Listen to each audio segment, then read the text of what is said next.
அனைவருக்கும் என் அன்பான வணக்கம். நான் உங்க ஹீலர் மணிமேகலை பேசுறேன். லைக் சப்ஸ்கிரைப் செய்து வாழ்த்துக்கள் கருத்துக்கள் தெரிவித்த என்னுடைய ஃப்ளவர் ஃபேமிலிக்கும் மற்றும் உங்களுடைய அன்புக்கும் ஆதரவுக்கும் என்னுடைய மனமார்ந்த நன்றிகள். இன்னைக்கு நம்ம பார்க்க போற ஃப்ளவர் ரெமடி, ஃப்ளவர் நேம் வந்து செஸ்ட்நட் பட்டர்.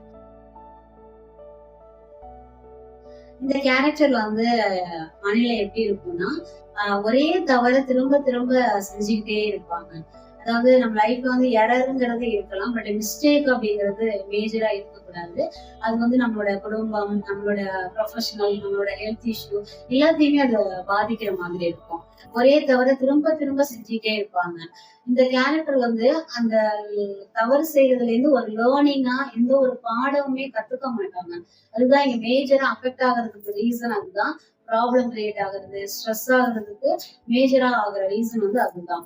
இப்ப நம்ம ஒரு விஷயம் செய்யறோம்னா அந்த அனுபவத்துல இருந்து நம்ம என்ன பண்ணுவோம், அதை வந்து நம்ம பாசிட்டிவாகவும் ஒரு சக்சஸ் நோக்கியும் நம்ம வந்து பிரசன்ஸ் ஆஃப் லைஃப்ல வந்து நம்ம எடுத்துட்டு போவோம். பட் இந்த கேரக்டர் எப்படி இருப்பாங்கன்னா, என்னதான் மிஸ்டேக் பண்ணாலும் அது லேர்னிங்கா லெசனா அந்த லைஃப்ல எடுத்துக்கவே மாட்டாங்க. திரும்ப திரும்ப அந்த தவறு செஞ்சுக்கிட்டே இருப்பாங்க.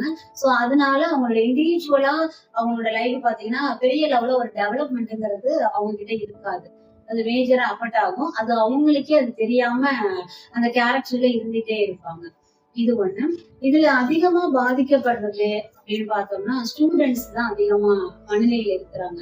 ஏன்னா திரும்ப திரும்ப அந்த தவறு செஞ்சுக்கிட்டே இருக்கிறது. ரெண்டாவது வந்து மறதி அதிகமா இருக்கும். இல்ல கான்சன்ட்ரேஷன் வந்து இல்லாம இருக்கும், ஃபோக்கஸ் பண்ண முடியாது, கவனம் இல்லாம இருக்கும். சோ இந்த 5 பாயிண்ட்டுமே வந்து அதிகமா பாதிக்கப்படுறது வந்து ஸ்டூடெண்ட்ஸ் ரிலேட்டடா கொஞ்சம் கேசஸ் எல்லாம் வருது. அதுல வந்து நம்ம ஒரு கேஸ் வந்து பார்க்கலாம். அம்மா பையன் 2 பேரும் வந்திருந்தாங்க. அவங்க அம்மா டீச்சரா ஒர்க் பண்றாங்க. இங்க பையன் தான் வந்து நமக்கு கிளைண்ட். அவங்க அம்மா ஃபர்ஸ்ட் சொல்ல ஆரம்பிச்சது என்ன அப்படின்னா, டே டு டே ஆக்டிவிட்டிஸ்ல செய்யற ரெகுலர் ஒர்க்கே வந்து பையன் மறந்து போயிடுறாங்க. அதாவது ஐடி கார்டு எடுத்துட்டு போறது, லஞ்ச் பாக்ஸ் எடுத்துட்டு போறது, அதையும் மறந்துட்டு போயிடுறாங்க. அதே மாதிரி ரிட்டர்ன் ஸ்கூல்ல இருந்து எடுத்துட்டு வர்றதையும் மறந்துடுறாங்க. இது வந்து நார்மலா மறதி இருக்குன்னு தான் நினைச்சேன். பட் அவங்க மேஜரா அஃபெக்ட் ஆகுது. அதே மாதிரி ஸ்கூல்லயும் வந்து பிடிஎம்மோட மார்க் ஏன் குறையுது அப்படின்னு கேட்கும்போது கேர்லெஸ் மிஸ்டேக் இருக்கு அப்படின்னு ஸ்கூல்ல இருந்து கம்ப்ளைண்ட். 3rd ரேங்க்ல எடுக்கிறாங்க, நல்லா படிக்கிற பையன், ஒரு டிசிப்ளினான பையன். ஆனா வந்து கேர்லெஸ் மிஸ்டேக் அந்த பையன் கிட்ட இருக்குது. ரிப்பீட்டடா அதை வந்து மாத்திக்கணும்னு மாற மாட்டாங்க. நானும் தனியா கூட உட்காந்து பேசியிருக்கேன். நீ நல்லா படிக்கிற, சின்ன சின்ன மிஸ்டேக்னாலும் உன் மார்க் வந்து குறைச்சலா எடுக்கிறேன். அதனால இந்த தவறு வந்து நீ மாத்திக்கோ, இதுல கொஞ்சம் கவனமா இரு, இதுல கான்சன்ட்ரேஷன் பண்ணு, ஒவ்வொரு சப்ஜெக்ட்லயுமே வந்து ஏன் மார்க் வச்சு குறைச்சலா எடுக்கணும் ஒன்னு அனலைஸ் பண்ணு அப்படின்ற மாதிரி கிளாஸ் டீச்சர் வந்து பையன்கிட்ட கூப்பிட்டு பேசியிருக்கிறாங்க. அது வரையும் மேடம் அந்த அம்மா வந்து சொல்லிட்டு இருக்கிறாங்க. அவளோட கேர் எடுத்து ஸ்பெஷல் அட்டென்ஷன் தான் பையன் கொடுக்குறாங்க. பட் இருந்தாலும் இந்த 2 விஷயம் வந்து அவங்களோட லைஃப்ல படிப்பு விஷயத்துல ரொம்ப பாதிக்குது அப்படின்ற மாதிரி அவங்க ஃபீல் பண்றாங்க. ஒண்ணு மறதி, ஒண்ணு வந்து அந்த கேர்லெஸ் மிஸ்டேக்.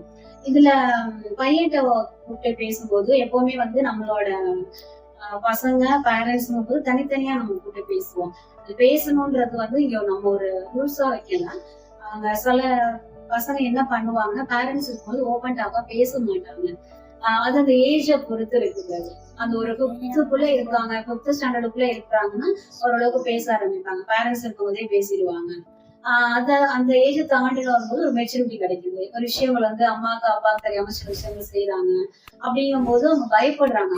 அதனால வந்து தனியா கொஞ்சம் கூப்பிட்டு பேசுற மாதிரி இருக்கும்.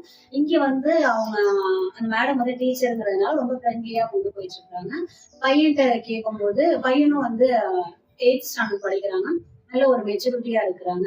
பையன்கிட்ட பேசும்போது அவங்க வாலண்டரியா ரொம்ப ஃபீல் பண்ணி அவங்க அனலைஸ் பண்ணி சொன்ன விஷயம் என்ன அப்படின்னா, நான் வந்து ஒரு லீடரா கிளாஸ்ல இருக்கிறேன். எனக்கு நிறைய ரோல் அண்ட் ரெஸ்பான்சிபிலிட்டி வந்து கொடுக்குறாங்க. பட் நிறைய விஷயங்கள் வந்து மறந்து போயிடுறேன். அதனால நான் மேம்கிட்ட வந்து அதிகமா திட்டுவாங்க மாதிரி இருக்குது. ஆனா எனக்கு ஒர்க்கு கொடுத்துட்டாங்கன்னா நான் கரெக்டா முடிச்சு கொடுத்துருவேன். அதனால எனக்கு வந்து திரும்ப திரும்ப ஒர்க்கு கொடுக்குறாங்க. நீதான் லீடரா இருக்குன்னு தான் சொல்றாங்க. பட் என்னன்னா மறந்து போயிடுறேன். அதனால எனக்கு கொஞ்சம் அது வந்து எனக்கு கொஞ்சம் கஷ்டமா இருக்குது. மேம் சொன்னதை கரெக்டா முடிக்க முடியல அப்படின்ற மாதிரி எனக்கு கொஞ்சம் ப்ராப்ளமா இருக்குது எமோஷனலி அப்படின்னு ஃபீல் பண்ணி அவங்க சொன்னாங்க. அதுக்கப்புறம் அம்மா சொன்ன கம்ப்ளைண்ட், ஸ்கூல்ல சொன்னதெல்லாம் அவங்ககிட்ட டைரக்டா கேட்கும்போது அதெல்லாம் இருக்கு அப்படின்றதையும் அவங்க அனலைஸ் பண்ணிட்டாங்க.